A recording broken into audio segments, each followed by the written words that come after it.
Hello, touch the leg.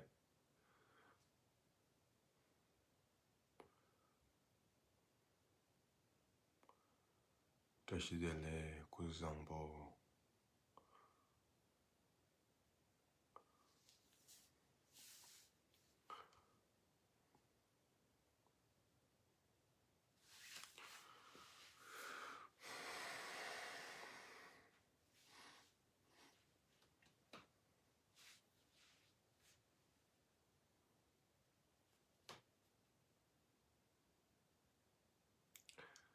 Good evening, and good afternoon, and good morning, everyone.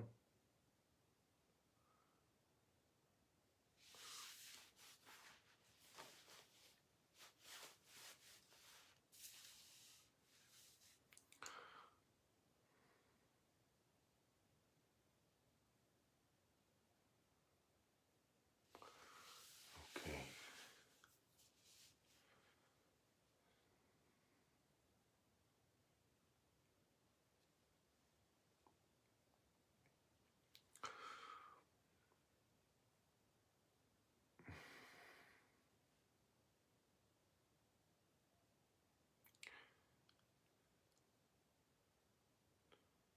Touch the leg, everyone, to all our participants here. Happy to see you on this Sunday, our normal Sunday.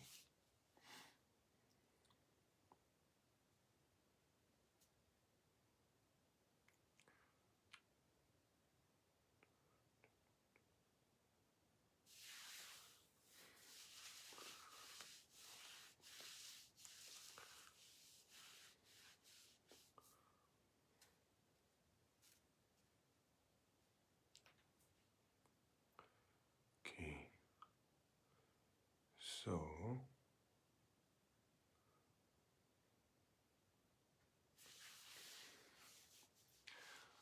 today we do the same as last time, probably.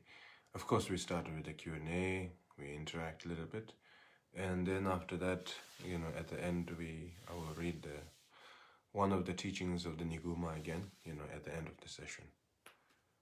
So, probably not in the beginning. Probably in the beginning, we just try to make make each other more comfortable as possible, So that's that.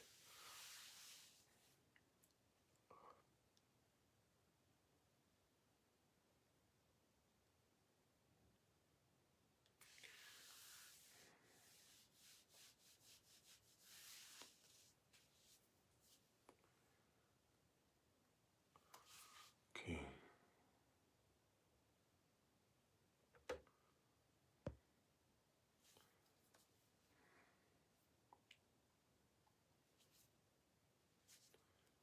I think you can start the question now, I guess.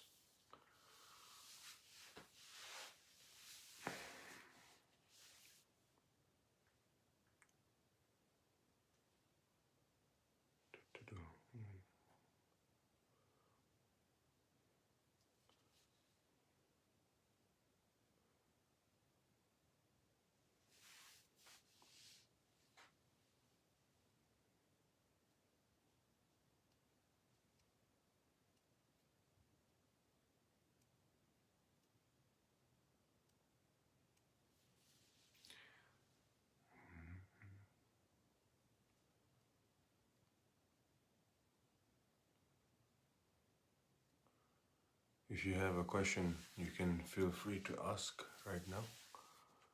I think we have waited enough. So you can go ahead, ask your question. Yeah.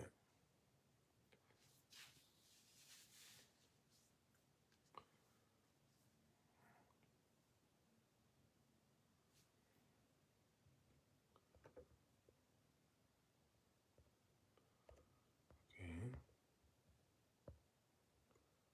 That's funny.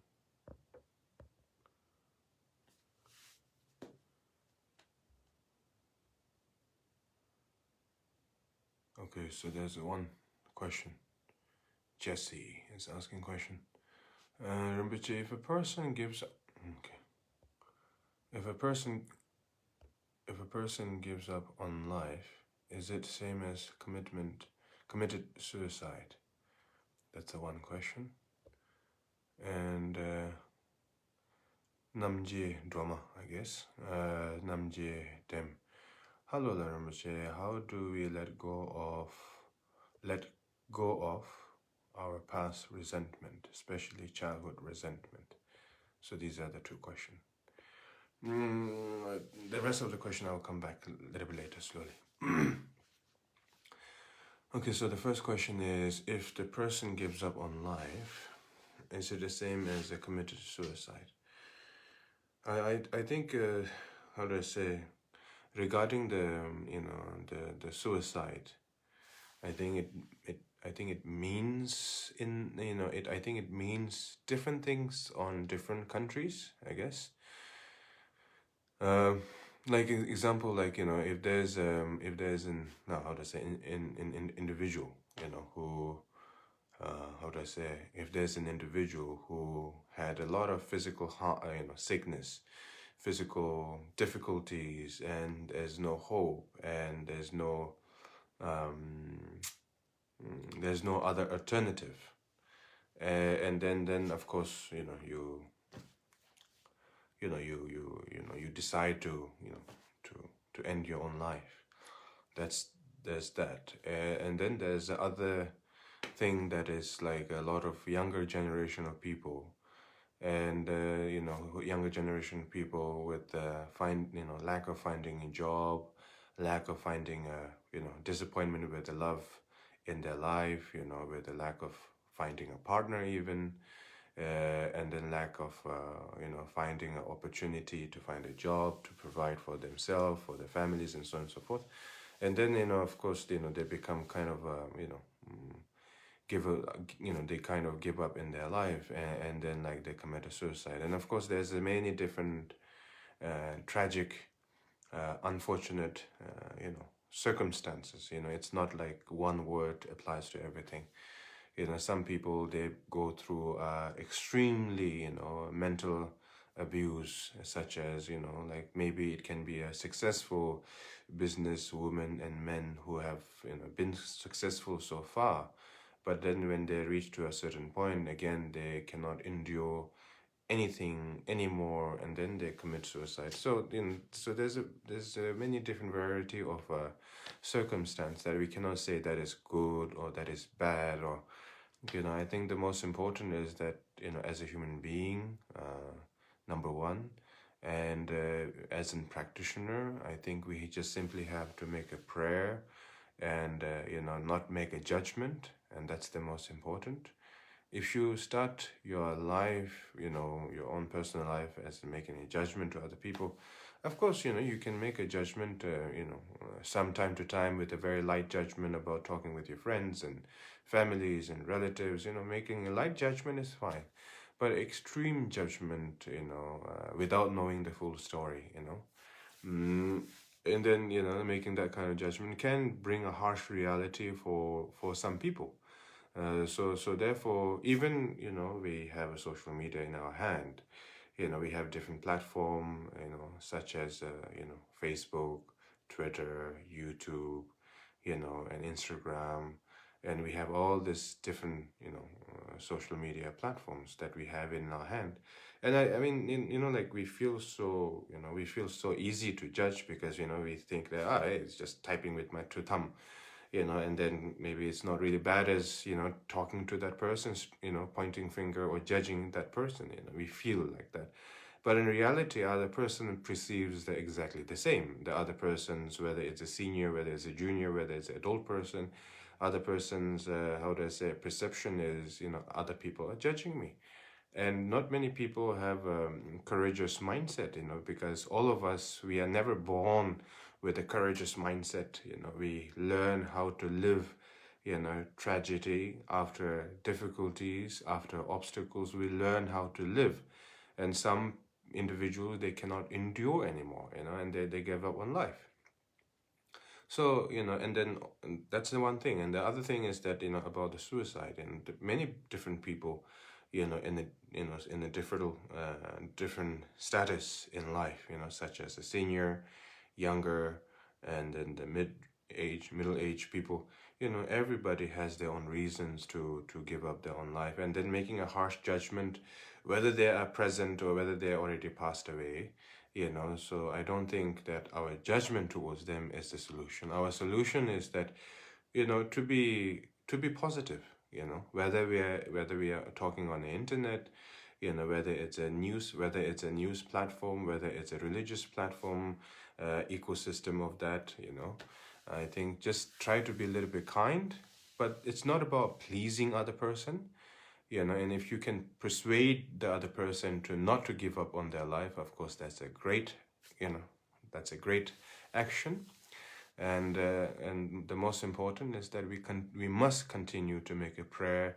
We should not bring all these religious ideas and saying that, oh yeah, this person killed himself, and so therefore it's even in the afterlife is almost finished, done deal. You cannot have that kind of a mindset. It's just not right.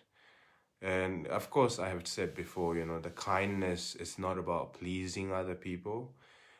So kindness is about loving, and kindness is about providing a more higher wisdom with the harmony to bring a better solution. So therefore, us as a human being, whether we are extremely religious or whether we are just simply spiritual or still trying to discover things in life, or whether it's a different traditions, I think the most important is not to make a judgment for those people who almost committed suicide, and those who are relative who have lost their loved ones. So I think not making a harsh judgment, but simply making a pure dedication and making a prayer, and that's the best response that we can give, and that it is the only response that we should provide. Because if we try to make all this judgment, and that is not right. Because the most important thing that you need to keep in mind is that you're always reflecting to the other persons the Buddha's message. Buddhism say this, Buddhism say that. Some individual, they have simply lost their most precious thing in their life, and then you cannot say that that's what the enlightened being said. You cannot just bring that kind of you cannot represent spiritual teachings or the whole religion like that. You just simply have to be kind, be patient, and make a prayer and dedication. I think that's the most important. So that's our mindset that we must carry on. Regardless of the different religious ideas, because some religious ideas, when we say, if that person killed himself or herself, it's like until the eternity, it's almost like a no solution, but that is not how you prevent these difficulties, preventing all this kind of a harsh condition is to be more kind. You cannot solve the harsh situation by speaking more harsh word. In a harsh situation, if there's a fire, you have to put water. If you need a tree or flower to grow, you need water and the sun and the right weather condition. You cannot say, I want to increase the size of this tree and flower, and just because you want it, and being harsh to the nature itself, it doesn't function like that. That is our own basic understanding. So therefore, even the people who have lost their loved ones, whatever the tragic may be, where maybe some family went bankrupt, or some family lose, maybe they failed the exam, maybe they feel rejected by their partner, or maybe an ex-partner. Maybe some people, they had this kind of a great expectation in life, everything went well, and then all of a sudden they discovered that they have some kind of a sickness in their body, or went into some kind of accident, and then somehow they're given up in life. And you cannot just say that, oh, that's bad and you're bad and you're bad that you committed suicide. You cannot just speak like that, and you cannot represent the whole Buddhist teaching based on that sentence. The Buddhist teachings is about being, kindness and loving, but it does not mean pleasing other people. You still have to speak the truth, but the way you provide it has to be more gentle. You can, bring the other individuals, to the same destination, but how you provide has to be more gentle, has to be more wise, has to be more patient, combined together. And I think that is the most important. How you provide the method is as important as the destination itself. So that's that. Okay. Namje Doma is asked the question that, Hello Rinpoche, how do we let go of our past resentment, especially childhood resentment? Well, again, the childhood memories, it's depending on the different countries and depending into, the mentality of the different country, different, how do I say, different country has a different establishment of the government institution. And then, of course, some are more advanced and some are a little bit, how do I say, a little bit mixed with the olden mentality and the new Western mentality, all a little bit mixed together. And some of the institutions in different countries are very ancient and trying to be authentic and genuine to the origin as much as possible. And of course, there's so many different institutions, basically different mentality, I'm not saying that, different people. There's only one human being, that's it. But what I'm trying to say is that, the institution that we are grown up in, and then the country that we are grown up in, not that we choose that this country is great or that country is bad. It's just that the whole ecosystem that we have born and lived in, put all that information in your head and into your mind, and thinking that my country is great and this institution is great and that is great and that is good and this is great.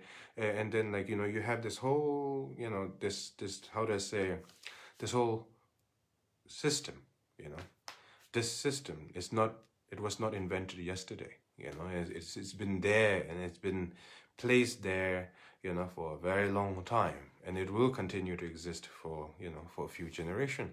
And of course, depending on the different institution that is established by different countries, and of course, different mentality, and then of course, different religion, different tradition, different culture, and then, different people have, not different people, as a human being, we are all the same. But due to all the different ecosystem, and that, and then our perception on life, our perception of the goal of life, and our idea about the happiness, our idea about the heaven and hell, our idea about whether it's serving ourselves or whether it's serving the family first. So there's so many different goals and ideas, in the different countries and different institution and different mentalities that, that is developed over time. And then, the childhood, difficulties and the challenges that the children faces, so it depending on the different countries. That's what I'm trying to say, so I think, I think from my personal perspective, when you are children, you have no control of your life, basically, and because sometimes for most of the families, how do I say, they have a father who have lived long enough, who looked after their own children, and sometimes they have a mother who have looked after their children.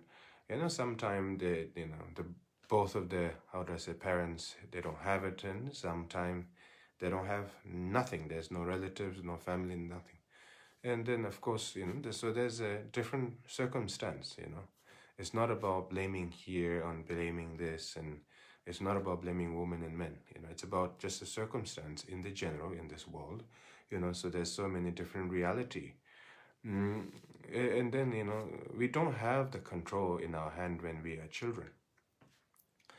But that also, you also have to understand that, just because of a, one or two event that may happen when you are child, maybe when you are 12 years old, maybe 13 years old, maybe 8 years old, maybe something to do with your relatives, maybe something to do with your neighbors, maybe something to do with your seniors. You know, if you had some kind of a harsh memory, you know, like probably once or twice, in a worse scenario, maybe that event continued for 1 year, that you have faced so much difficulties and a lot of traumas, you know, and then, you know, but that is past. I'm not saying that you have to forget.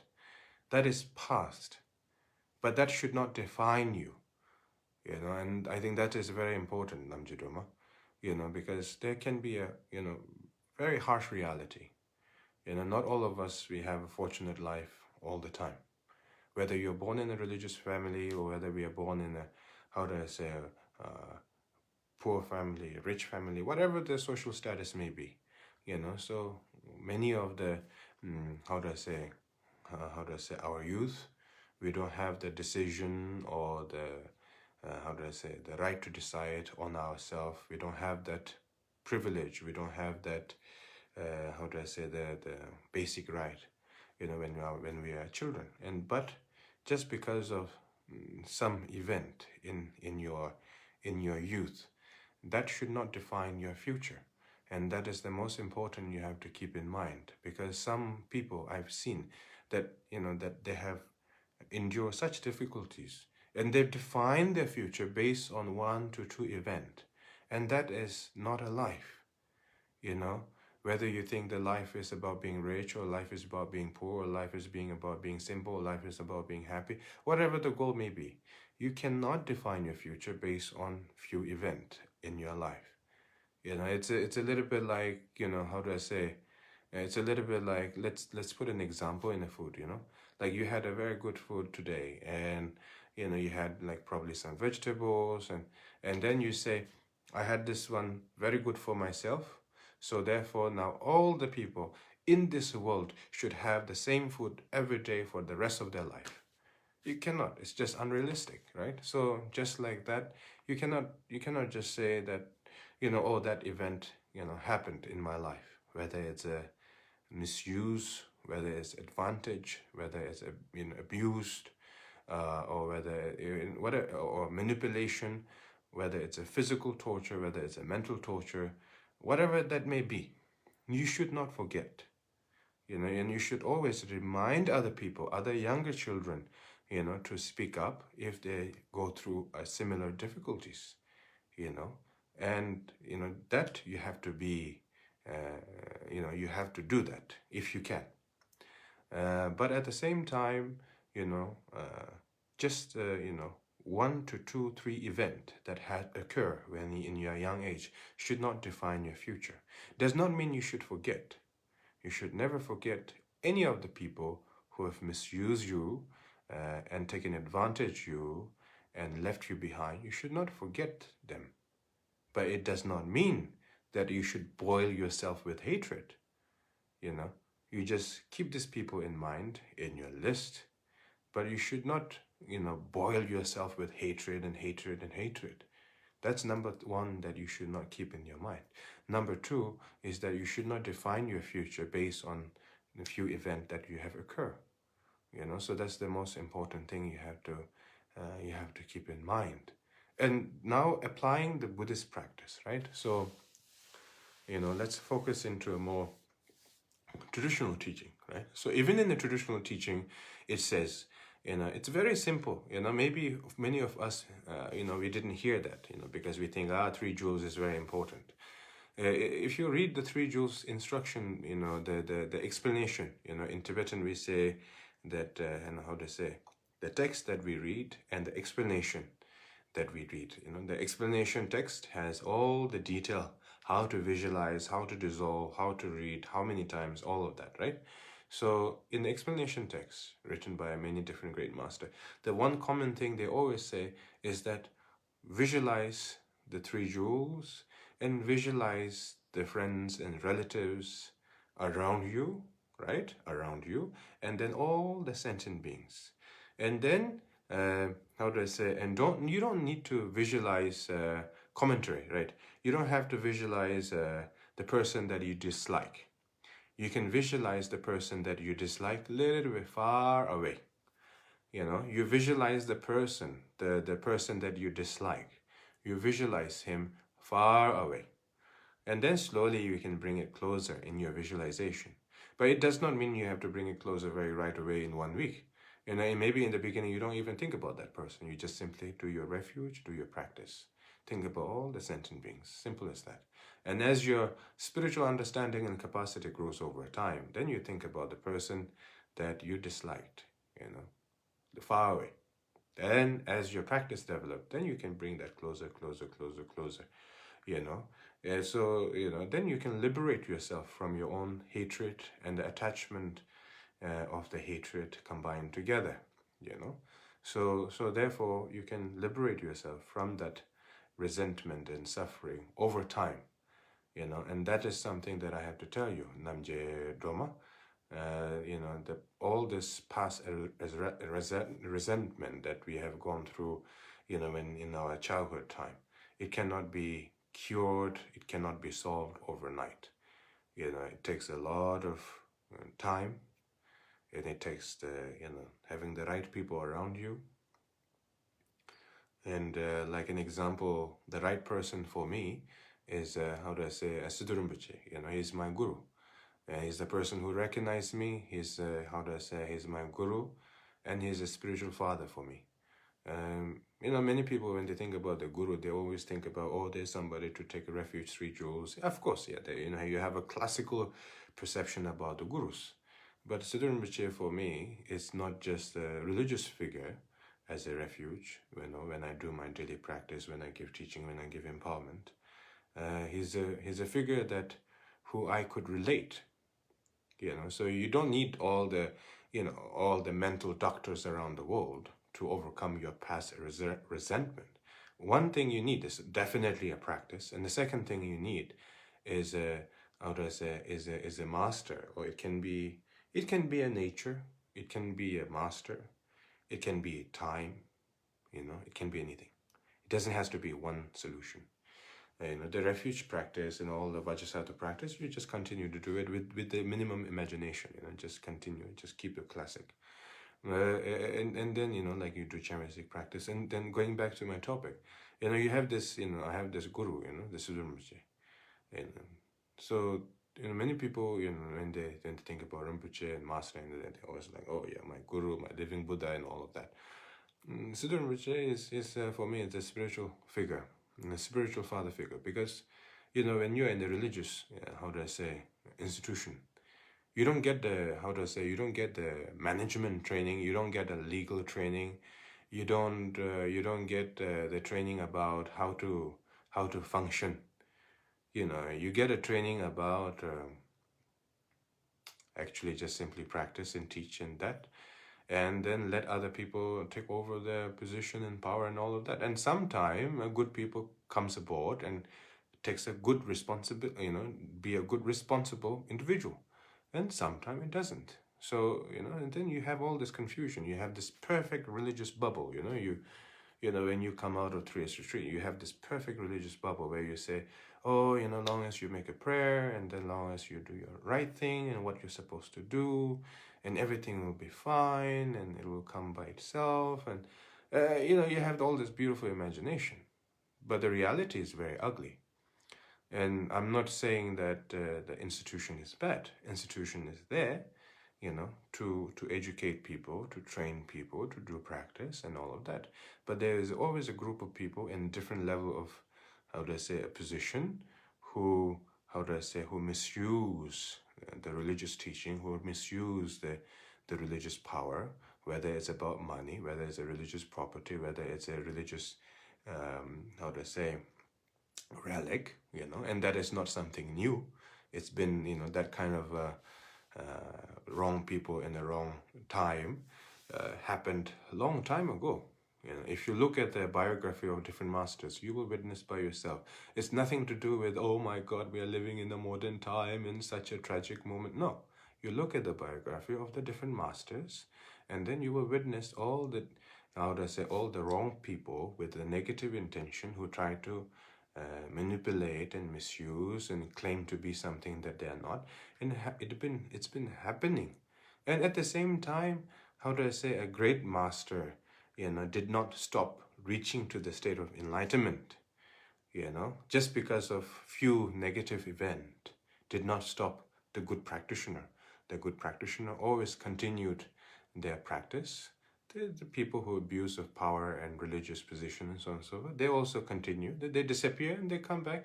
And it's not something that, it's not like, how do I say, it came to the reality because of the 21st century, not because that we have a Facebook and the social media in our hand. So going back to my guru, Sadhu Rinpoche, yeah, he, whenever we meet, and then he always makes a little bit of joke, a little bit of advice, and then gives teachings, and then gives a genuine advice from his own challenges that he had to endure, from the beginning of his life, with so much difficulties that he had to endure, with so much responsibility that he had to endure, so that, I really cherish it, and I really respect, Guru like that, who doesn't talk about the magical or miracle, and who tells me the reality is ugly and you have to be courageous, you have to speak and have to believe the truth, and you have to follow and follow your lineage, and then dedicate your life to benefit other sentient being, and you are Kalu Rinpoche, and and I believe in you, and I'm just making it very short, but you understand what I mean. It's not a religious, conversation. It's something very informal, but yet at the same time very gentle and kind, filled with wisdom and really genuine concern. And so you need that kind of individuals. I cannot say my guru is the best and best for everyone. Everybody has their own guru, their tradition, their religious, their culture, way of life, and everything, right? So you should definitely, to take your time to discover your own path, and then you don't have to be in a position of, something happened in my childhood, so therefore I don't trust anybody. You don't have to be that. You don't also have to be in the position, I trust everyone, I love everyone, I'm more courageous than before. You don't have to do that also, You don't have to show your courage to other people. And I think that's very important. Because many people, on this internet, and they try to show their courage, and they try to show, and they're like, I have a courage, and then that's the difficulty I've been through, and then, oh my God, look at my courage. Courage is not a logo that you can use. It's something that you have to learn to live with it. That is a courage. And making a great promotion about yourself is not a courage. It's just a PR management. So I think the most important you have to keep in mind is that, you don't have to be in this position where you have to be like, I trust everyone, You don't have to be in that position. You don't have to be in a position where you say, I don't trust no one because of my difficulty. You don't have to be that. Just try to find some balance. Families are not perfect solution all the time. Sometimes the friends and relatives are not always the perfect solution. And sometimes the religious is also not the perfect solution due to the different circumstance. So don't try to have a fixation mindset where you say, this has to be the solution, Why not? This is my family. Why not cannot provide the solution? This is my best friend and my relative. Why I cannot have a good solution out of them for me, for my future, all of that. Or this is a religion, and this is a master, and the solution has to come from them, all of that ideas, that expectation, that attitude. Just slow it down, make it softer, make it a little bit more gentle, Life is much more than religion, family, and relatives, Just try to take a little bit of time, Don't try to get approval from the public and say, hey, look at me, this is the challenge I've been through, look at my courage, Don't try to use the courage logo, to promote yourself. Don't do that. Don't also try to be like a small animal who try to escape and hide in a cave and something. Just try to balance a little bit. Try to be human. Humanism is important. Try to understand your emotions. Examine your emotions, and to overcome the resentment I think the most important is that having the right person in the right time, slowly over time, you will always imagine that this is the right time, this is the right moment. Don't do that. There will be many moments in your life where you say this is the right time, this is the right moment. But the reality is different than that. So just be gentle, be patient, so continue with your, cherishing your life. So that's that. Anyway, going back, going down. So what is the other question?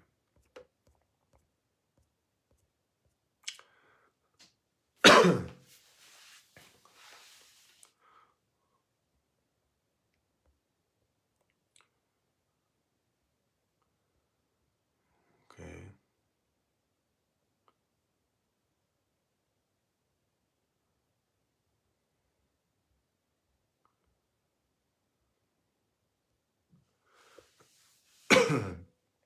Okay, so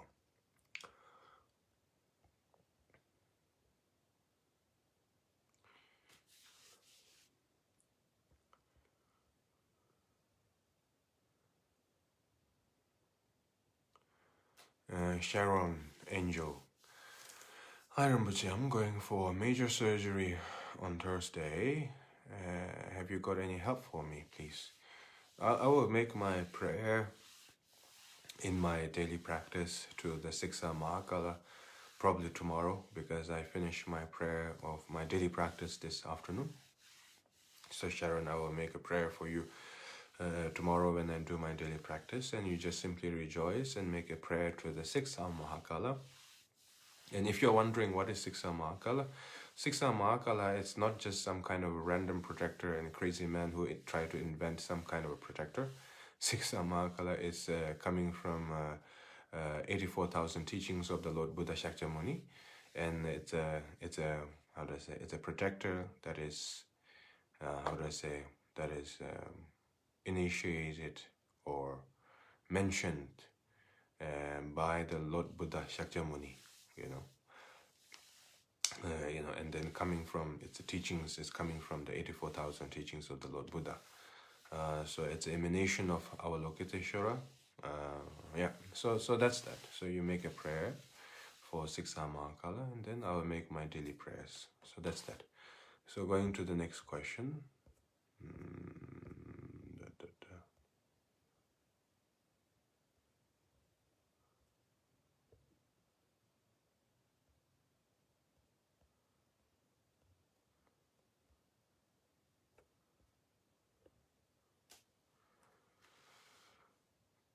Okay. Okay. So,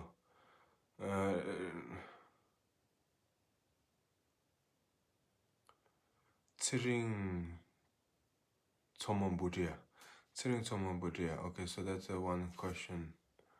Rinpoche, how can we control our aggression and jealousy? Is sometimes very difficult to control. Need your help. Okay, so it seems like I'm an emergency, backup. Tsiring Tsomon Buddhya. Rinpoche, how can we control our aggression, jealousy? Sometimes very difficult to control. Well, there's a different layer of jealousy. There's a subtle level of jealousy that is disturbing thoughts all the time, and then there's a jealousy that like really exploding out there in front of your colleague, in front of your relatives, and so on and so forth. But how do I say? Jealousy is not something really. It's not really something bad until you commit the act with the jealousy. Jealousy is just simply a projection of thought in your mind, comparing yourself to me to him, me to her, from this organization to that organization. And jealousy is just simply projection of thought that arises and that dissolves. Jealousy is not bad, not necessarily bad, But the problem with the jealousy is that it's kind of very persuasive. It's kind of, if you're not aware, then it's very easy to persuade you, to commit such wrong action. So having a jealousy thought in your mind is absolutely fine. Yeah, I mean, let's say let's just keep it there. Because if I say that, oh yeah, you cannot have a jealousy, it's bad and negative, and then you will be telling yourself, oh my God, look at me, I'm a terrible practitioner, or you start to cry. And that's not something that you need, that's not something I need either. What we need to understand is a jealousy is just simply a projection of thought arising from the state of the ignorance. When there is a state of the ignorance, when I say ignorance, it does not mean stupid, okay? When we call somebody stupid, it's a little bit like we have the perception that we have in our mind is a little bit like you don't know nothing. You are not, how do I say, maybe you don't know how to build a house. Maybe you don't know how to drive a car. Maybe you don't know how to talk. Maybe you don't know how to write. Maybe you don't know how to communicate. Maybe maybe you're too honest. And if you're too honest, and people also call you stupid, which is ignorant, right? So that's not and if you don't know how to drive a car, that doesn't mean that you are unable to reach your destination. You can still reach destination by car, but by bus and by plane and by other transportation means, So sometime, being honest is considered ignorant and stupid. That's not what I meant. So when I say ignorant or stupid, in my meaning of the meaning of ignorant means a state of unknown. When our state of mind is it's a state of unknown at the moment. It's a little bit like a cloudy weather, a little bit like a Europe winter weather. So you have a cloudy mind, and then you have a cloudy mind. You don't know which direction you have to head, and you seem to see all this appearance of thoughts that arises, that dissolves. But lack of understanding the reality of the projection of thought, you rather, instead of letting it go or letting it be, you simply grasp after that idea. So when you grasp after the idea, then there's such projection of thoughts of attachment, aggression, jealousy, hatred, harmful speech, harmful thought arises from that thing. So therefore jealousy thoughts comes and go. So you should not be bothered by that. But if you commit such action based on jealousy, if you say something out of jealousy, then you have to be careful. Then you have the mean and you have a reason to say jealousy is negative. Before that, don't try to bring the jealousy down. Try to experiment on yourself. So and then the other thing is that controlling your aggression. There's no such as controlling. We say that the power is illusion, right? So there's no such as controlling the aggression. If you understand there is no self, the aggression will dissolve by itself. Da mebal and da dun zemba yena, teni karsogota da da shen senetini decha shedan temo lebgyoro. De insetini da mebal da to songla tenetini dongan yongyoro. Da meba teteni yemba teten dame to be sherab tetini sosogi semba nalo yoba yena, teni ranshingi teni jig shedan chado ngaja tensutini ranshingi ma shidogri mato jigi tadila ya karsago dame to be sherab yogi latini ya jig shedan temo ngaja yongsido kawmare. I'm saying that how do I say, if you understand there's no such as the self-attachment. Once you discover there's no identity of the self itself, and then there's such aggression attitude dissolves by itself over time. But in order to reach that, and then you need to practice, whether it's meditation, whether it's the 3 jewels, whether it's preliminary, whether it's the deities, whether it's just simply, how do I say, doing some sort of retreat based on your instructor. So that's that. So So don't try to have the idea of controlling your aggression. Rather try to understand. It's a lack of understanding myself. Due to the lack of understanding the self, therefore the very existence of the aggression exists. Because the very definition of the aggression in this very moment, if I examine it, the very state of the aggression does not exist. The very state of the aggression. Like an example, you criticize me, right? You criticize me, I criticize you. I will say, you're bad. And then instead of saying, Kalu Rinpoche told me that, I'm bad, instead of taking it that way, how about you take it a little bit like, Kalu Rinpoche said, I'm bad. So let's examine what is bad. So then you examine what is bad, what is aggression. So you say, he said that I'm bad. And then you examine, oh, there's no such as bad that exists in this very moment, in this particular moment, And then I should examine where the bad is coming from. Then you check my emotion. Then you finally conclude that my idea of bad comes from my aggression. Then when you examine the aggression dissolves. And then once you conclude that, then you see the aggression comes from the state of the ignorance, with anger, with jealousy, And the jealousy and the anger, once you dissolve that by understanding, once you conclude that with a deeper understanding, then you say, this aggression and attachment comes from the lack of understanding the state of mind. Then you say, what a pity. Kalu Rinpoche didn't understand himself, So instead of wasting your time, that I need to control my aggression, you can simply examine like that. It doesn't bring you far from the reality. It can still be you. You can still be you. You can still be whatever you want to be. You don't have to go to the mountain. You don't have to jump to the sea. You don't have to make a drastic decision. You just examine it. And you can be realistic. You can be optimistic. You can be pessimistic. You can be whatever you want to be. You can continue with your character. You just examine the emotion as it is. And it doesn't bring any harmful thoughts. You just examine it. And the conclusion, and by the result of that, is that you don't waste time. You don't waste time by arguing with yourself.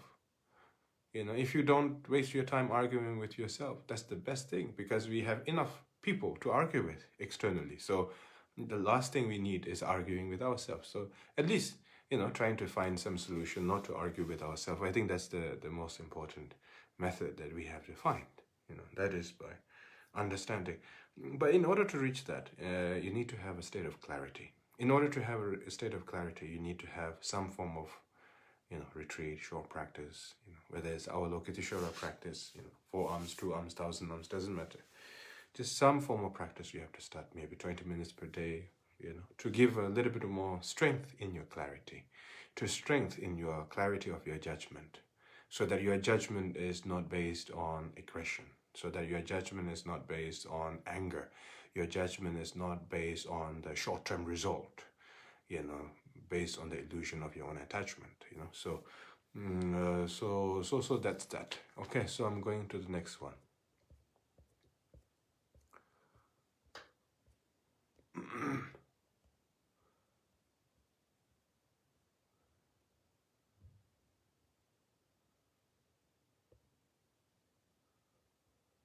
Okay, so what is going?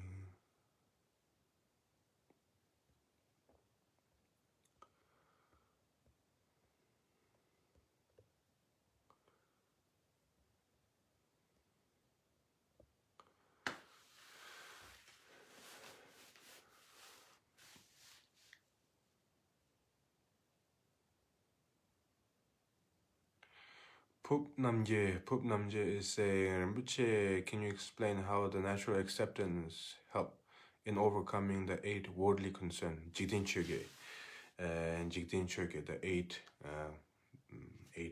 worldly concern, or Jigdin Choge. In order to overcome the point is, it's not just the 8 numbers that we should concern of. The most important and jitin chöge is to go so then around sogi some tang tang the jig was some tang yard then the maimba the semba maing na teni semba maing wa teni gom nyamne mutune chewa ni teni jitin chöge men se namdo karme se karayong na to ko chi parche ke lam do dog marwa then around so jitin chöge se de around so some tang tang de la 지 뉴스네 parche 지 판에 저 용거래 쓰는 국대 지도 대내상도 땅땅지도 네 용으로 땅 거. parche 써야 되더니 판에 봐 용거래 즉 용사래 용거래 ngola rajo yoba lakpa towa kede ju yongere samma rabota tene parche se de halam tene karsego chetongwa ta ne mawa ta tene karsego mig katangwa ta tene ji katso shorowa ta ngoda tende ji netanro mangbo cha dewa ina oda tene nga parche mangbo chungso nga parche mangbo de nya 총 자월남도 만로나 nga 자월남도 나 다티페 parche ris 지단계 가랑 좀 메시지는 발시 방법 요르때 이나야한테는 지 남도 망창네더니 지 창마더니 하람 추기 발시를 되게 말이 대인한테는 알아서 발시 이렇게 통해 삼을 땅땅 가랑 좀 주로 땅 거야 되게 좀 먼저 발시에서 에두가 솔라더니 인지민지 듀다 대더니 채통와다 내매바다 된되게 발시에서 에두가 솔 된되게 삼을 땅땅 지금도 어디인지 때는 parche kapsula semba yeng sona tene parche slav görmato chege inji minji parche sedu kapsula tene chi shinang chabo chege da nyenka chembo che yonggoya chegla parche lab görmar 어디인지 tene jigtin chöge yena ko chig man jamro taya da nyoro taya de ko chig maron so nyamne chedu kapsula tene semba mayenwa chene mutuni karsago junjong tona tene shiraki yaboyor tene nga rangso semba maing sidu kapsula tene chik pe uzu jamne chik nga semba yeng chogu mara semba yeng so na nga rang gigengi nga towa dungare goga nga jubba shugare samne chik tana tan chik chenna la tene chik nga semba yeng ju yo mara sin tenriki samla tanta ina tene norwar semba maing sidu kapsula namdo yagdo kare chowa ina dila tene tangyom shaani tene ten kaan la tene susu ki tene chik susu ki idam Jerese inare, Drama inare, Gurumbuchi inare, and the Latin Sembatene gom. Ota dipe Kalihabudu, Sewainetni, Shine Lato, Shine de gom. Around the Manche, Tajik, Himalaya, that Mila Grota, around the Manche, churches to Castle, Lamsant and Gurumbuchi command, the Jerese command, and Dramat Sayal, so what around some tangi or de Yenaya, gom jab Nyamniches the Castle Tambo, Rimbachi or the Rimba Tambo di. tene shine dawa de skomtumne yago yor. De shine de ma tembo dawa chi cha tupna tene nunda chi ngi nar dawa chi ngi nar shine de ma tembo cha son tene shine tene la yedam lama chujong songma tenso kale chine ranshin gi yago cha yang gur. Nawa de sa tene de semba de mayin sedu kapsula utsu jabne mayin slab gyo mare. parche sedu kapsula shinang chenpo karso shinang sabo chi yongwa chikpo la parche slab gyo mare sem tru suna parche re sem tru suna parche re semba mayin sedu kapsula usu jab lab gyo mare semba mayin sedu kapsula namto yagdo kari yongna ya dila tene semba mayin wiki tone ngoshe to bache ngoshe ba tsamgi madrikwa tene ngoshe tsamchi tene yang tene semba de da namto kawa drosong kane yong song se tene mayin ba tene yang namto de yong kapsula ngoshe bache tene yang semba de yang susu tene jik lala makari ngonggen dila tene yang matale chene nyamne mutune chewa ina jiga tene choge genare pashe genare tene sama ko rangshingi nyung dogare la kasi tene pashe tene yongwa ina ya tene jik semla nunga jikta chenpo cha sik mare oda tene raji I'm just saying to that person that how to say, because that person is saying that how to, abandon the 8 worldly thoughts. So I was saying that to abandon the 8 worldly thoughts, whether it's just the 8 numbers or whether it's just more than that or less than that, that's not the point. The point is that, we must understand the right, we must have a right understanding about obstacles. Because when we think about obstacles, we think that short life, sickness, unfortunate in business, disharmony in the family, people criticizing you and not praising you, So then we have all this kind of, there we have that perception of obstacles, so changing the concept and changing the perception of the obstacle is very important. When you have this kind of outdated perception of obstacle, then nothing will help you. So therefore, having the right understanding of the and the right perception of the obstacle is very much important. When you have the right understanding and the right perception of the obstacle, and the right perception of the obstacle is that if your mind is distracted, then that distraction itself is the obstacle. The obstacle does not define by something scary and monster and all these things. So all the how to say, the obstacles in life and unfortunate and all this event does not mean that is obstacle. That is an ordinary life obstacle. That is not necessarily a dharmic obstacle. So the dharmic obstacle is that anything that you are distracted is obstacle. Okay, so by understanding that, you must also understand the meaning of concentration. When we hear about the concentration, we often think, oh, I must not distracted, and if I'm distracted, and then my teacher will beat me, and and if you have that kind of a very fearful concentration and telling yourself that is a concentration, and then that is wrong. The right meaning of the concentration means seeing all the projection of thoughts as it is, and seeing the negative of the projection of thoughts as it is, as a reflection of mind, and you do not investigate after that, you just simply witness that, and you just simply resume with your visualization practice. You simply resume with your shini practice, whether it's a shamatha or vipassana practice. And that is important, that that you need to have the right perception of, the right understanding and the right perception of what is the meaning of the obstacle, the definition of the obstacle, and then the definition of the awareness. Many people, when they call themselves awareness, and they think, oh, like a little bit like forced to meditate, like my teacher is going to beat me and something is going to punish me, and that kind of a mindset. That is not good, So awareness means simply being aware, nothing beyond that, nothing before that. That is meaning of awareness. If your mind is going somewhere, then your mind is not aware, because your mind is traveling. If your mind is traveling or in certain location, then your mind is distracted. If something is in between, your mind is distracted. So awareness does not, it means being present. It does not mean being present with the nature of mind right away, but being present with the with the visualization of the deity, whether it's a Guru Rinpoche, Chenrezig, Avalokiteshvara, Grintara, whatever the deities may be.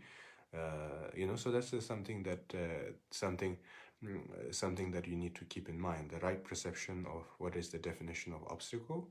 And because the problem is that when we don't understand the true meaning of obstacle, then we mix with all this cultural misunderstanding and superstition all mixed together, and then we throw it over there and we say, I'm facing a lot of obstacle. There's no such as I'm facing a lot of obstacle. There's only little obstacle, and that little obstacle is not having the continuity of awareness. So that's that right perception of the meaning of obstacle, and the right understanding of the meaning of awareness. So that's that.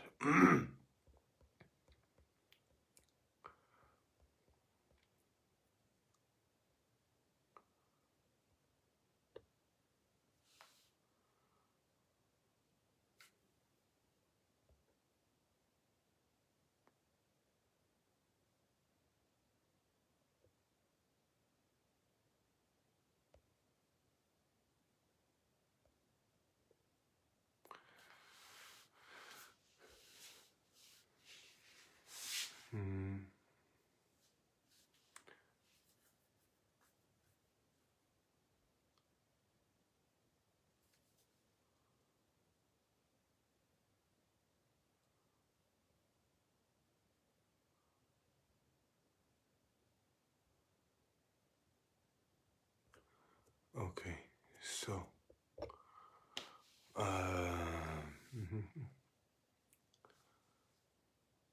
so I'm looking at the questions.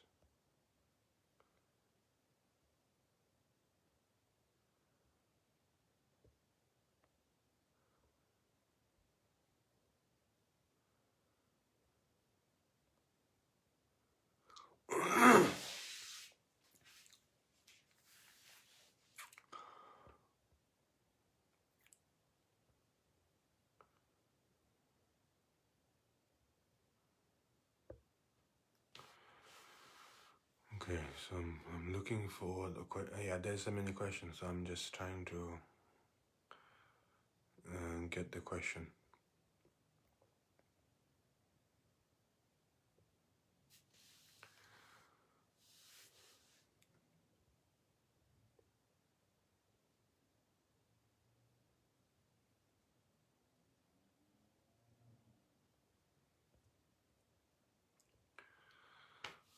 Okay, Thomas.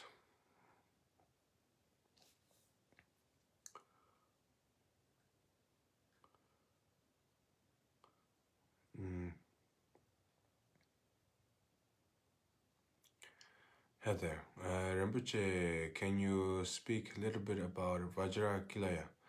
I think you should find your, different master. Maybe you can get more proper explanation about Vajrakilaya. I'm not really, how to say. Of course, I did my practice in the retreat, about Vajrakilaya here and there, but I'm not, professional about it. So better you seek the right master, and then you can get the right answer, not some kind of a random thing on the internet.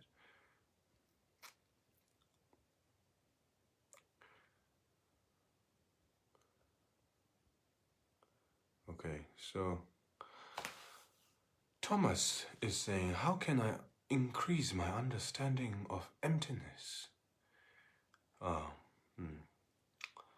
How can you increase the understanding of the emptiness?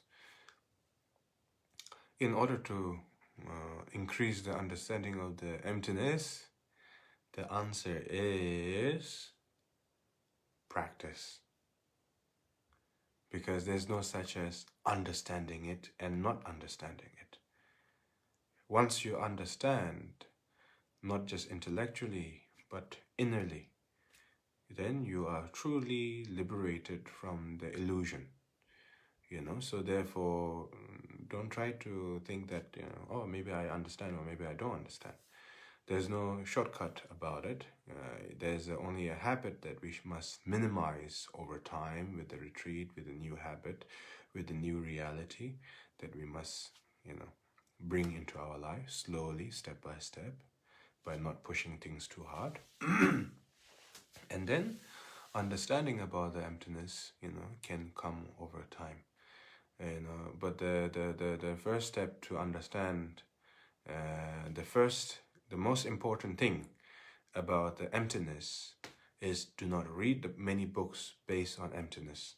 That's the number one most important key. Do not read any books based on the understanding and teachings about emptiness. Just focus on the basic. Focus on the basic and keep your mind simple and rigid and strong and determined. And that's the most important.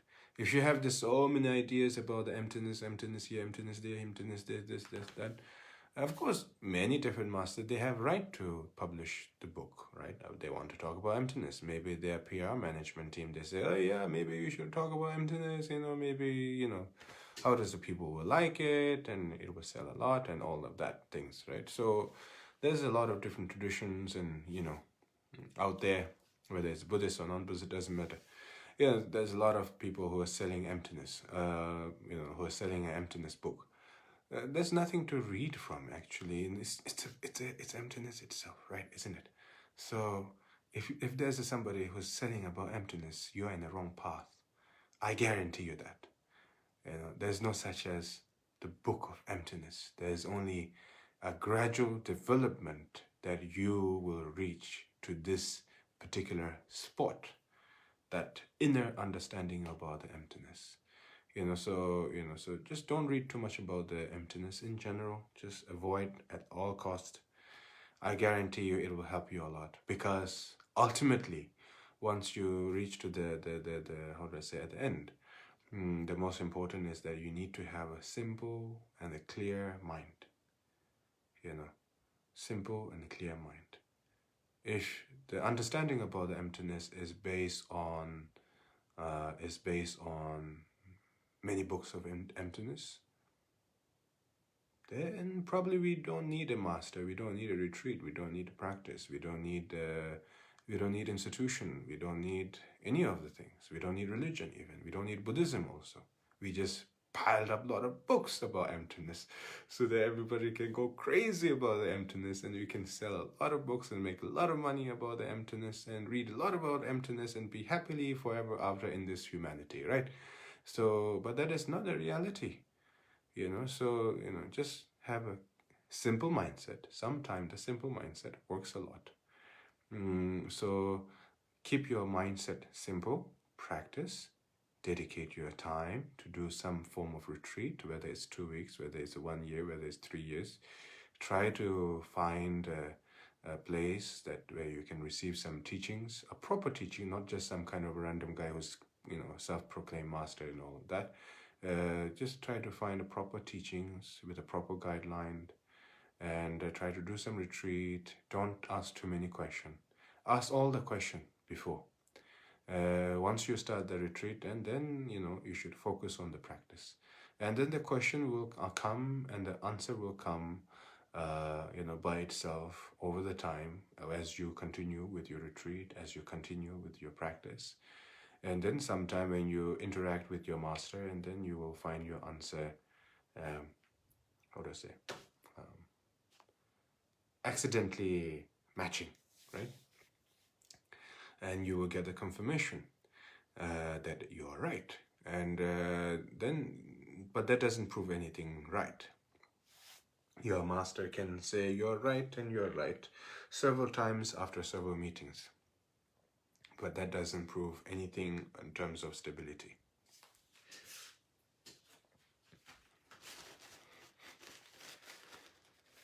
So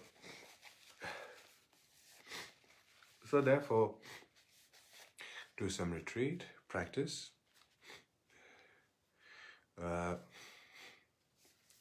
Avoid the big sanghas. Make a gathering, do some practice, but avoid the permanent sangha.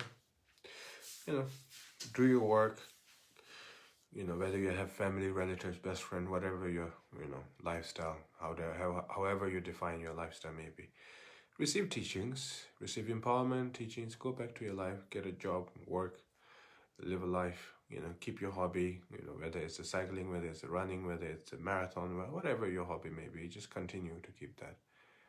And, just try to ignore all the emptiness book. The one thing is the meditation book and emptiness book, just keep it in the library, and keep your mindset simple, and practice and receive teachings that is actually needed for your mind to consult, to function, to work, to maintain. Try to understand your own ego first before you understand the meaning of emptiness, and try to make a baby step. Try to make a small step. It helps a lot, really does, because at the end, it's not about proving other people how much you know and how much you don't know. No matter what you understand, and there will be always time that other people will outsmart you. No matter how many things that you think you know. There's an enlightened being, right? So enlightened being, and but they are not enlightened being in the technical terms. You say, oh, this is an enlightened master. So if this is a real definition of enlightened master, and why not Elon Musk, choose that person to send to Mars, right? Because he's a master, he's enlightened. How much enlightened do you want, right? So if you think that all this reading about emptiness and here and there is about proving other people, of course, go ahead and do that. Listen to your ego. But if you really want to reach to the if you really want to reach to the state of the content mindset, and then if you really want to reach to the to the pure level of content mindset, and the continuity of the happiness, not just the excitement of happiness, but the true happiness comes from without dependency. If your version of happiness is dependent on something, that is not happiness. That is bound to fail, bound to fall, bound to change. If your happiness is there, not based on color, not based on tradition, not based on culture, not based on religion, not based on country, not based on master, not based on your family, relatives, money, profit, any of that. If your happiness is simply there, not based on religion, culture, human being, or any of that, if your happiness is simply there in it, then you may understood the meaning of, emptiness a little bit. So in order to understand the meaning of emptiness, you need to understand the meaning of happiness. There's no such as emptiness you should look for. First, you look for what is the meaning of happiness that we grasp for, that we die for, that we kill other people for, that we hurt other people for, that we lie other people for, that we cheat other people for, that we betray other people for, that we misuse other people for, that we take advantage of other people for, that we pretend other people for. We do so many things in the name of happiness, right? So try to understand the meaning of happiness first. If you understand the meaning of happiness, then you understand the meaning of emptiness. Because some people, when they think about the emptiness, they think that it's how do I say, it's without empathy, it's without compassion, it's without wisdom, it's just something out there in a universal space, and then somehow you discover, and then bam, you're in a state of emptiness. It's not like that. You need to increase your capacity of understanding. So in order to increase the capacity of understanding, you have to understand the illusion of happiness. There's an illusion of happiness, and there's a reality of happiness. There's the illusion of happiness where we consume. Like an example, you go to this restaurant, eat this food, and then it's really great. It's expensive. It's luxurious. It's beautiful. It's elegant. Best of the best. And this is happiness. But after 6 hours, that piece of happiness of food turned to shit. It didn't stay expensive, right? Then again, to earn that same meal, you have to make money for that, right? So that's not really happiness, right? And there's other example of that. They say, you should, you should be with this person. She is a model, he is a model, he is rich, he is rich, and then, but whatever the richness or the beauty they may hold, we are all bound to die. And then there's the emperors, who say, I want to build a big monument so that the future generation will speak of me. There's a palace everywhere. There's a palace in Europe, palace in Asia, palace in all around the world, depending on their capacity. But in reality, these emperors and queen and prince and all of them, their corpse is same as any other human being. So there's, to that extent, so there's starting from what we consume, all the way to what the wealth, what the money can do, what the power and wealth can do, but you cannot outrun the time.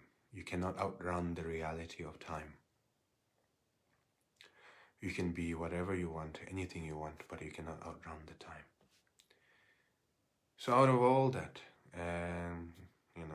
imagine yourself that you have lived for 200 years, 300 years, 400 years. You have a possibility to live every lifestyle, starting from a fisherman, to the artist and many things, right?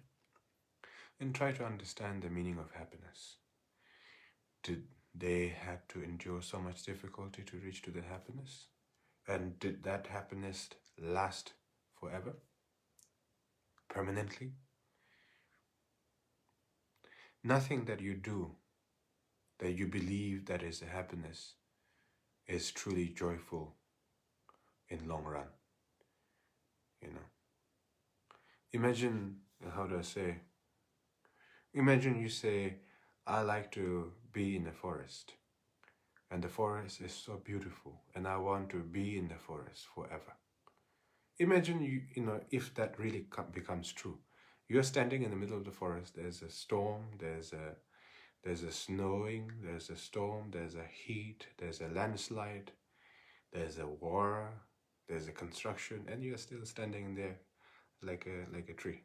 That is not happiness. That is enduring and witnessing so many changes and unable to adapt.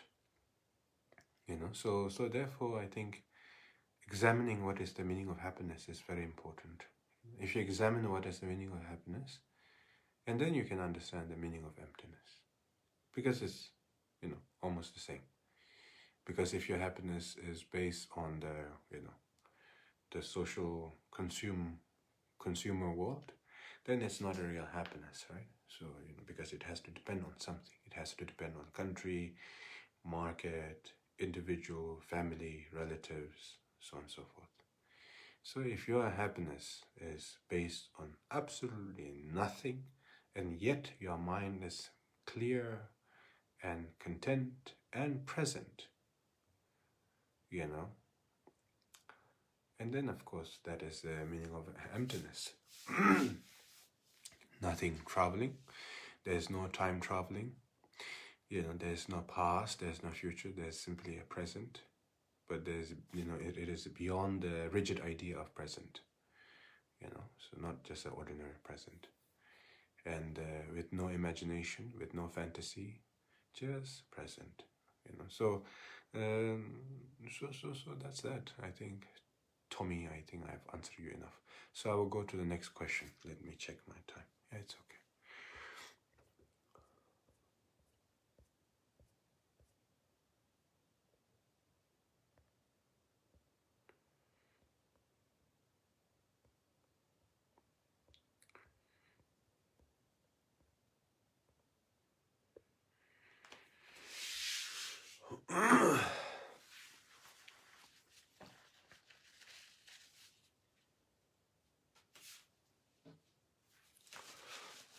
Okay, so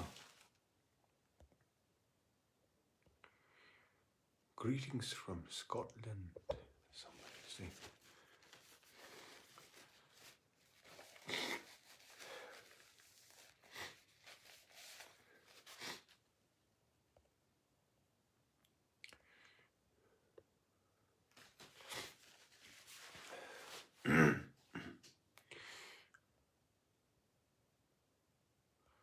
Okay, dear Kalu, I'm exhausted from hatred and aggression all around. I do not look for it. It comes to me.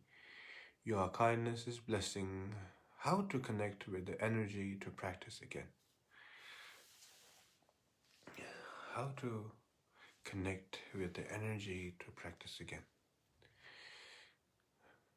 How to connect with the energy to practice again? Energy, motivation, definition of energy is also motivation, energy, desire, hope to practice. I think in order to connect energy to practice again, I think you should simply, how do I say, examine the reality of the suffering. You are exhausted from the hatred and aggression all around, but you have to examine the reality of the suffering again and again and again and again until you are convinced that Dharma is the answer. It's a very classical method, and that is the only method, because there is no such as a lazy practitioner. There's only a lack of understanding, of self, lack of understanding the meaning of suffering, lack of understanding the meaning of renunciation. When I say renunciation, renunciation, does not define by, trying to copy like Buddha Shakyamuni. Yes, that is one of the great example, but try to have a renunciation practice again and again throughout any practice you're doing, such as, how do I say, when you're doing a Chenrezig ego green Dara practice, try to make a renunciation, bit by bit, bit by bit. At the same time, try to examine the meaning of the suffering, the reality of the suffering. And then also at the same time, try to make a renunciation. Even the most important is that when you're doing a practice, just don't do all this like, hours and hours and hours, because hours, it will come by itself. Like an example, when I do Mahakala Puja, like a 6-hour Mahakala Puja, I'm happy to do like, from 7 o'clock in the morning, 8 o'clock in the morning until 8 o'clock in the evening, which we did recently. I do the Umze and prayer, and everybody do make a prayer together. And I'm happy to do all this, vocal singing and melody and instrument prayer and all this offering. So I'm very happy to do it, and I love it, and I love what I do, regarding that category of practice. And then but that did not start just like that, just because it's 6-hour Mahakala. The most, it started because you have the right perception. It started because, you have this cherishness and cherishing the blessing of the 6-hour Mahakala. In order to understand the blessing of the 6-hour Mahakala, you have to understand the meaning of renunciation and then the reality of the suffering. And then when you do a little bit of practice in the beginning, probably like 10 minutes, 20 minutes in the beginning, minimum. And try to keep your practice simple as possible, don't try to do everything, because some people, they have this idea like, oh, I received this empowerment from this master and this master and this master. And they have this kind of idea that, how do I say, if I don't practice this deity and that deity is going to piss off with me. They have this idea, and that's completely wrong. I mean, as long as you're practicing any deity that is enlightened being, that is not pissing anybody off. So just keep your practice very simple. Make sure there's a refuge, make sure there's a bodhicitta, make sure there's a clarity and awareness in your mind, and the dedication at the end. So keep one practice, and the rest of it will conclude everything. It will include in that practice. If you try to do everything, then you will reach nowhere and you will succeed in nothing, regarding in this practice. So therefore, just try to practice one, and then try to keep it simple and keep it short, and don't try to join all this kind of a big religious gathering. Just keep, try to seek an audience from your master, teacher, whoever that may be, and try to receive a teaching that is beneficial to your method, and then you practice it when you have time, and the rest of the time you keep your hobby, keep your personal matter with you, and keep, be happy with your families and relatives if you have, and if you don't, and then be happy with your friends, and if you also don't have it, and then just be happy with all the spirit. So that's that. Anyway, so that's that. Going to the next question.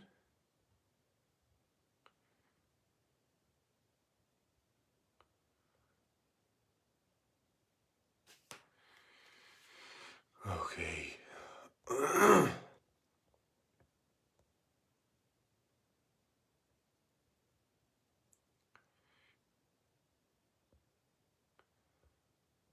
Okay, so I'm trying to find.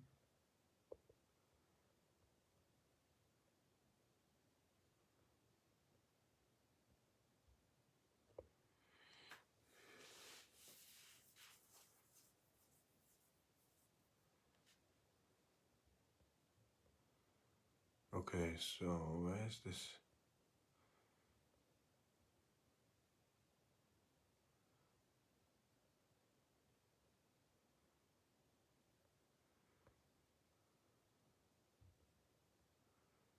Okay, so it seems like there's a whole conversation going on.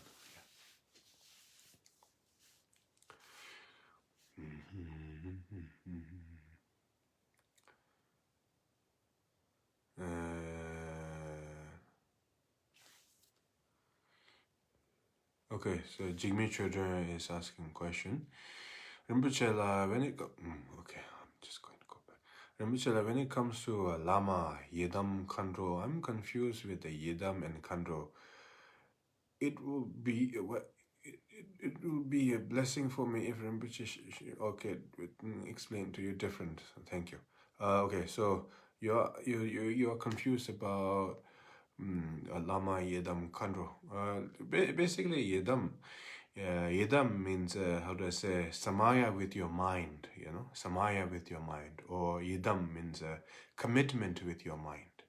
Yi means your, how do I say, yourself or from the state of the consciousness, and tam means commitment, tamja. Like, so yedam, khandro, like yedam, khandro, basically it's all the same. Basically, it's just one is a form of female and one is a form of masculine. So even though that the enlightened beings, they don't have any forms, they just simply appeared to be more related, in terms of appearance. So that's that. So yeah, so Yidam is just simply, that the deity that you have connected to, the deity that you have committed to, so that's the most important thing. Khandro is just simply a female enlightened being. It can be a Khandro that is an enlightened being. It can be how do I say, historical figure that existed long time ago. Like an example, like a Shampa lineage. The Shampa lineage that that I'm part of it, that I'm responsible, that I'm the lineage holder of the Shampa lineage, such as the Shampa lineage is the founder of the Shampa lineage is the true Khandroma. One, it's Niguma and the Sukhasiddhi. So the Niguma, her birthplace was from Kashmir, from north of India. She is from that location, from that area. And then the Sukhasiddhi, the location is not really clear, but basically it's around the same location. So, nearby Afghanistan and around that area. So, so basically the Niguma and Sukhasiddhi is the founder of the, founder of the Shampa lineage, basically, because they have taught the 6 yogis of Niguma, the 5 golden practice, and the 6 yogis of Sukhasiddhis as well. So that has been like continued for the last 1,000 years plus, so, so they are really enlightened Khandromas, which I believe, because they so anyway, so in Yidam, I think I have to explain a little bit about Yidam. So just because you have a beautiful feeling with some kind of a deity does not define that as a Yidam practice. That is just simply a natural feeling that can disappear over time. First is the most important thing is that you must, practice many different deities. If you can, if that is a possibility, if you can, try to practice different deity as possible with empowerment, teaching, with a properly translated, not just some kind of a random empowerment, but a proper empowerment with a genuine lineage, with a genuine teachings and a genuine tradition, because nowadays there's so many different lineages, and then everybody claim to be this and that and this and that, so it's just so many random events, so therefore just try to make sure that you find, original and, a genuine and authentic lineage, and then you may ask, what is the authentic lineage? The authentic lineage is one master's giving the empowerment and teachings to all the public, but especially he or she will say to that individual, 1 to maybe 10 individual, or maybe it can be 2 individual, it can be 1 individual, depending. And then, that master, he or she may be, will say to the student that, I am giving you the responsibility of the lineage, and then you continue and you have all my blessing. And all the deities protector, you have all the blessing and the permission to give empowerment. You need to receive the permission to give empowerment to the public. You cannot just say, hey, I received the empowerment and then let me give the empowerment and let me invent my own lineage. It doesn't work like that. And so therefore, such, how do I say, a permission has to be given, and then such acceptance of that responsibility has to be carried on, you know. So it's not something that, you know, so that is the you know, when it comes to the lineage, you know, not just by receiving empowerment here and there. Yeah, it's a lineage, you know, it's a lineage, but it's not the lineage holder of that chain of lineage. And then making sure that you're receiving empowerment from the genuine master, genuine lineage, whichever the tradition may be, you know, whether it's a, you know, Drupakaju, whether it's a Nyingma, Sacha, Gelu, Chona, you know, then there's Shampa, you know, so there's that. So then there's also other different tradition. So, you know, make sure that you know, coming from a genuine lineage, receiving the teaching, empowerment, everything, and you have to, you know, experience a little bit of maybe one or two, maybe a few deities, not too much, you know. And then after that, slowly, then, you know, after maybe a short retreat, then you'll say, this is the yidam that I would like to cherish. And that kind of a moment will come by itself. Don't try to jump and say, this is my yidam for the rest of my life. Just try to have some different teachings first. And then eventually, at the end, then you will say, this is my yidam, you know. So you will find that determination by yourself. You don't have to wait for somebody to say, this is your yidam for you. You know, it can occur, but mostly you have to decide by yourself at the end. It will come by itself with some positive sign, and yeah. So I will take one last question for this event. Okay. So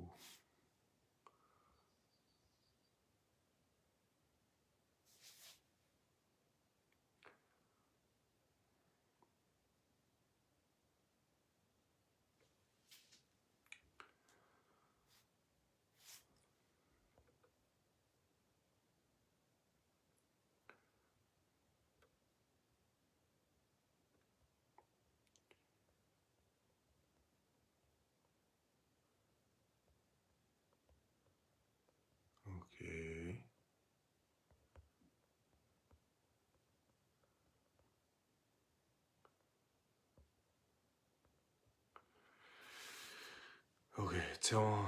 Okay, Teon Drama. Seems like that is the question. Or is that a question? You're welcome.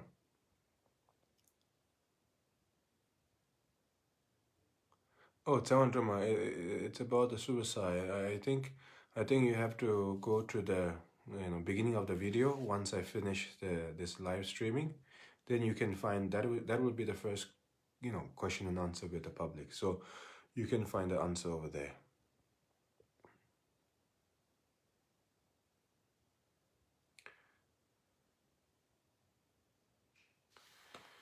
Ujentele Rinpoche La, if you could kindly highlight on how we shall practice preliminary practice as a commoner. Okay, so if you could kindly highlight on how we shall practice preliminary practice as a commoner.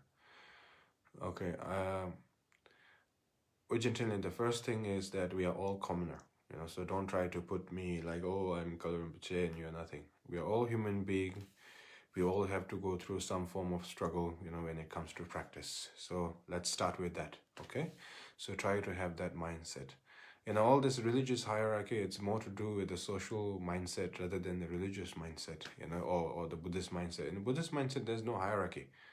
It's more like a social mindset that we do, oh, this is this master and this is more higher and that is more higher and this even more higher. And all this higher thing is nothing to do with the, how do I say, it's nothing to do with the teachings of the Buddha.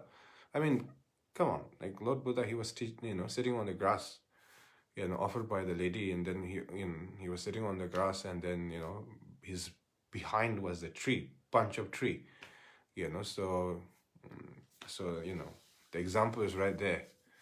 Yeah, so, you know, so all this hierarchy thing, and I'm Kalu Rinpoche, just because I hold the name, I'm greater than you. I don't think so.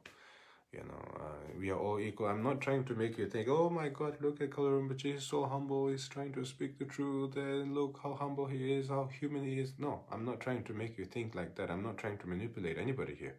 I'm simply trying to say that we are all equal. yeah, I'm hungry, you're hungry, sometimes I have a stomach problem, and sometimes you have a stomach problem, and then maybe later I want to eat some little bit rice, because I'm Asian, I love rice, so, which is a big struggle for losing weight, when it comes to rice. So, yeah, that's my reality confession. How to practice the preliminary. I think the most important is having the right mindset about the preliminary. I think that is very important. Because when we think about the preliminary,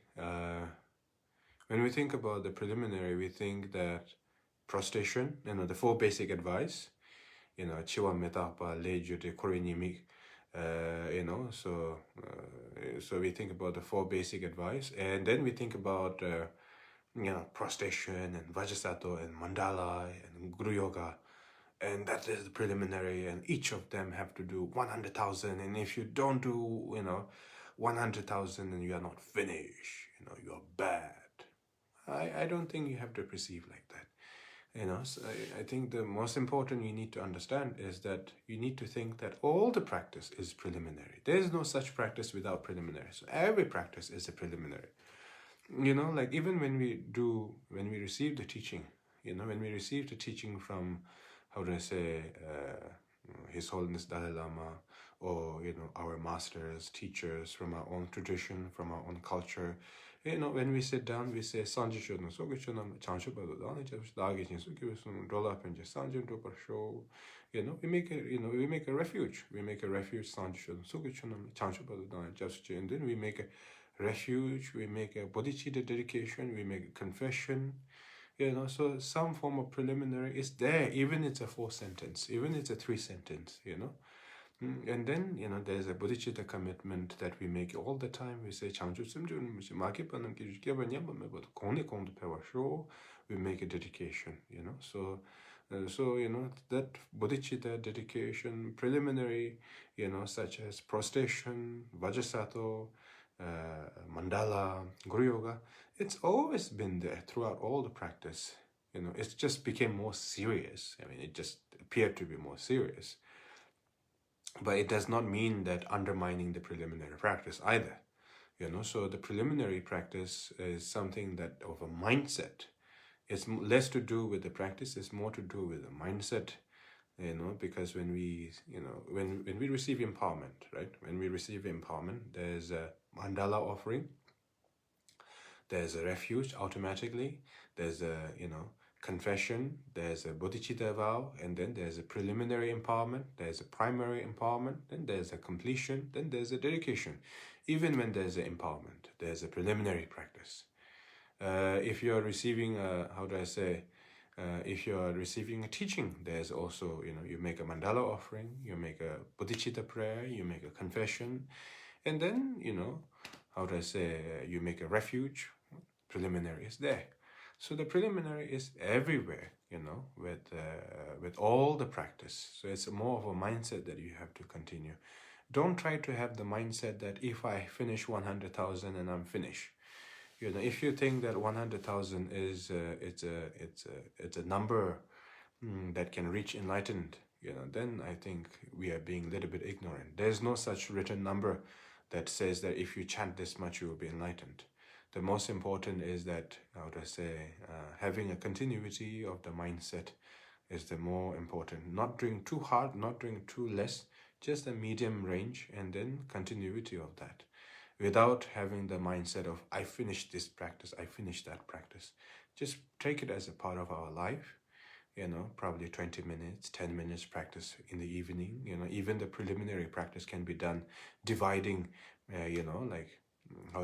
day by day. Like in the first day you do prostration, second day you do Vajrasattva, third day you do mandala, the fourth day you do Guru Yoga, and then the fifth day you do some prayers and bodhicitta prayers and so on and so forth. You can do something like that.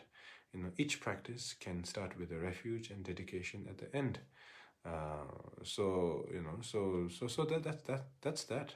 So I think that's it, Ojintele. Okay, so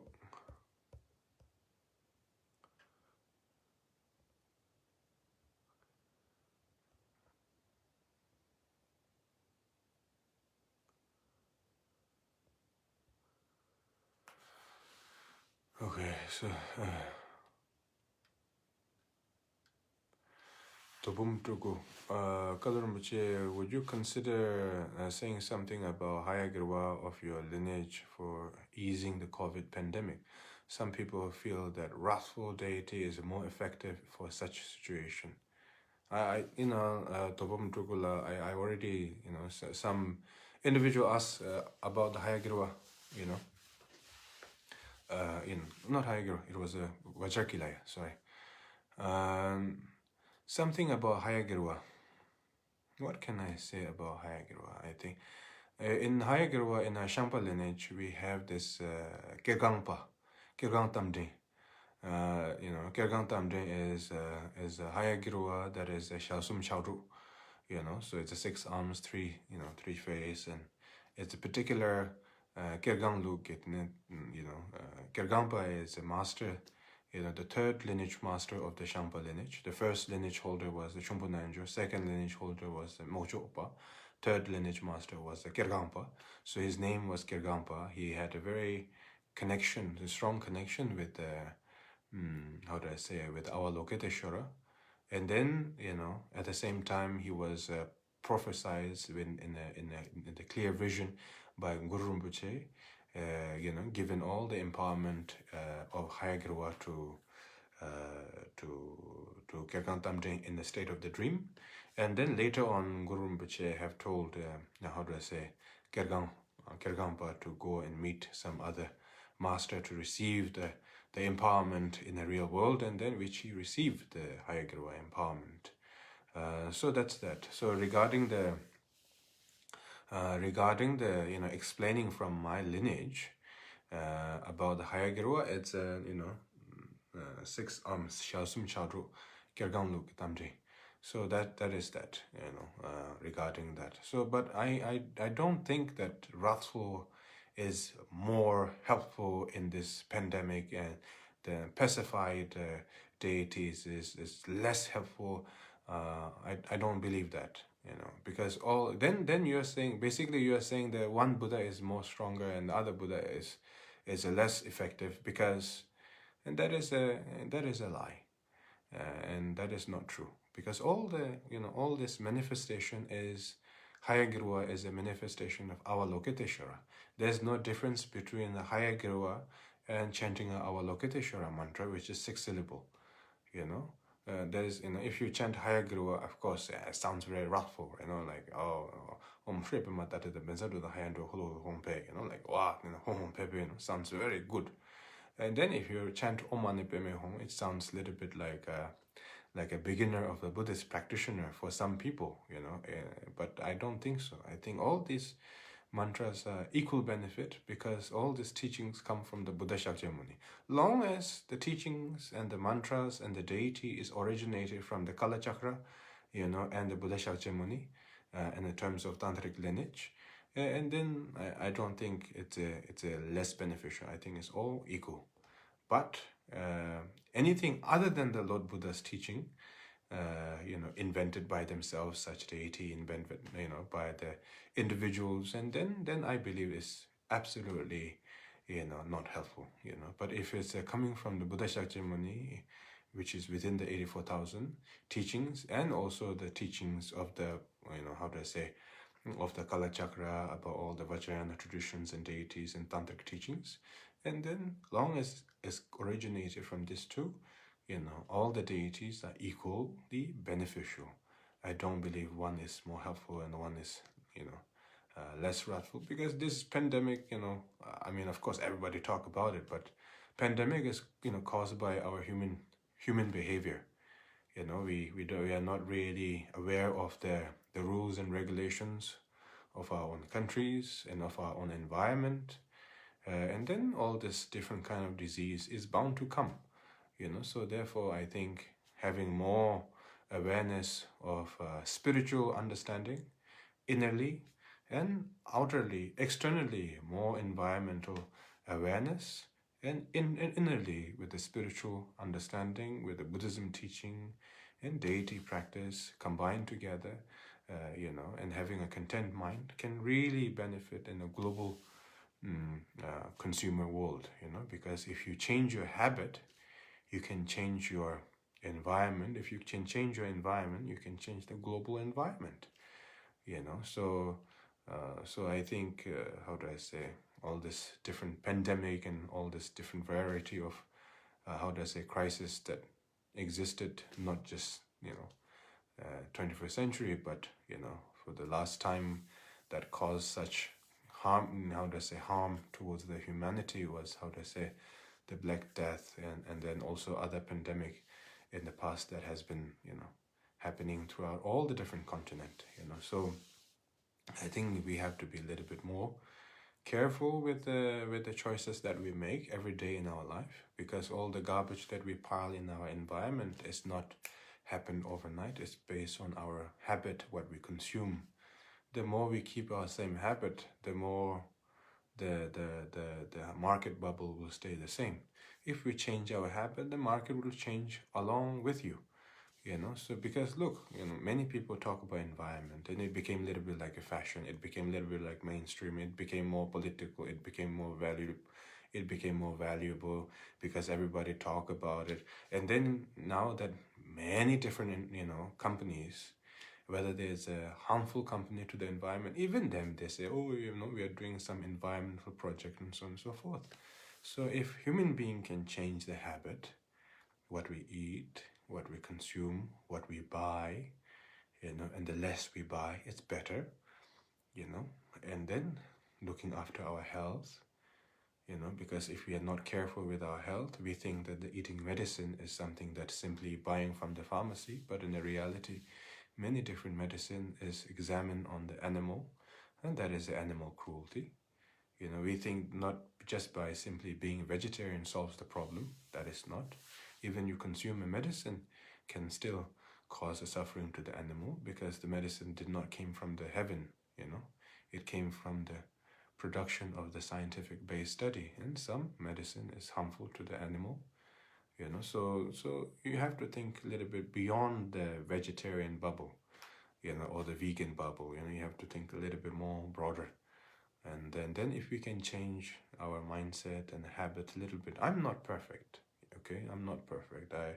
I try to be, I try to recycle many plastic as I can, and so try to separate the garbage and try to do something little bit, planting trees.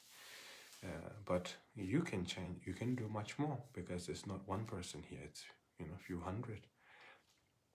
So if we can do a little bit like that, and then environmentally, I think the market bubble will shift according to where it has a value.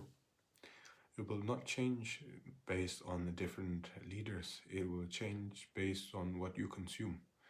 And so if you consume, and if you make something mainstream, and if you make something popular and something environmentally helpful, and then the market value, all this, whether it's a pharmaceutical value, whether it's a, how do I say, different investing values, it will shift according to what is beneficial. It will not change by you screaming in the street. It will change by what you do with every day with your life. Yeah, you can push the politician here and there. You can blame this government and that government and this government, that country, this country. And by that, if you keep on blaming, you will run out of countries, actually, So that is not really helpful, So I think the most important is that we try to change with our own habit. It doesn't have to be big. It doesn't have to be like where you have to get recognition, You don't have to post picture every day. You just keep it something minimum, and try to be healthy. Healthy is very to be healthy is very important, because the less things we consume, the less product that exist, so try to have a little bit broader understanding, and try to change your habit, not something big, but something small, and then with a smaller step, with all the humanity, can make a big change. Blaming everybody does not solve problem, so anyway, I'm not gonna talk too much. I'm not an environmental activist. I'm just a Buddhist practitioner. Some person, some individual asked question about religious, and I went all the way to the environment, and I talked too much. So that's that. So today I talked a little bit too long, and have a good day and good evening, everyone. And thank you very much for being here, and and talking to me, and sharing your wisdom to other people as well. And thank you very much for all the questions and being helpful to other people as well. So now I'm going to switch off this live stream, and I'm going to enjoy some rice. Me being Asian, so I'll eat some rice, put some sauce on the top of that, and enjoy my meal, and read some comment later. So that's that. Okay, so wishing you all the best, and many tashi de leg, and please look after your health and stay safe, and with your family and friends. And okay, so many good wishes, and tashi de leg. And see you next time. See you next Sunday, if I'm not traveling here and there. Okay, bye bye.